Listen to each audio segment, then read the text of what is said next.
Hello friends, आज आम पाचिला आंबर एक न्यू रेसिपी बनैबा जार ना होची आम पापड़, जहाँ को आम ओडिया रे आंब सड़ा भी कहती। से लगी आम ये दुईटी पाचिला आंब नेबा। प्रथमे आम आंबर चोपा को छड़ाई नेबा।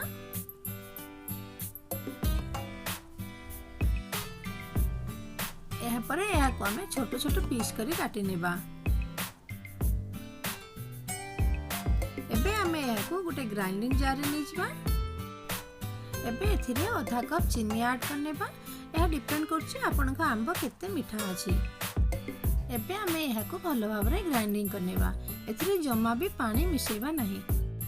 आपण चीनी को परे भी आंब ग्राइंडिंग कर सारला परे मिसे परिबे बा आंब सहित भी ग्राइंडिंग करि परिबे। या परे याको एक पैन रे निजबा एवं गैस रे एमती 8 रु 10 मिनिट पर्यंत फुटिबा को देबा। यापर अल्प टे लुण मिसई नेबा कहीं लुण भल टेस्ट आनी थाए। यापर देखो 8 रु 10 मिनिट ही आसला।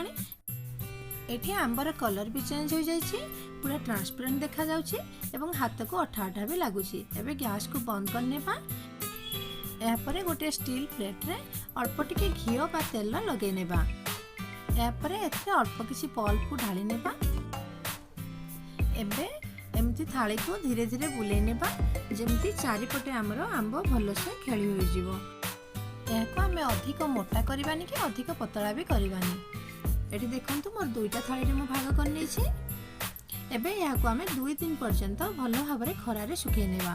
देखंतु एठी 2 दिन खरा रे सुखिला परे देखंतु केते बढ़िया ट्रांसपेरेंट हो जाइछि, भल से सुखी जाइछि। या परे आमे छुरी रे टिके साइड रो एमती काढी नेबा।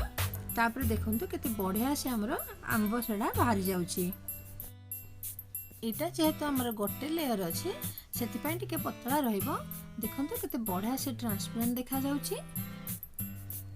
याको आपण स्क्वायर पीस करी काटी परिबे बा याको रोल करनेबे। रोल करी आपण पीस पीस करी काटी नेबे। आपन को जदि वीडियोटी भल लागि थाए ताले वीडियोटी को लाइक करंतु, फ्रेंड मान को सहित शेयर करंतु एवं मोर चैनल टी को सब्सक्राइब करिया को जमा भी भूलिबेनी। Thank you.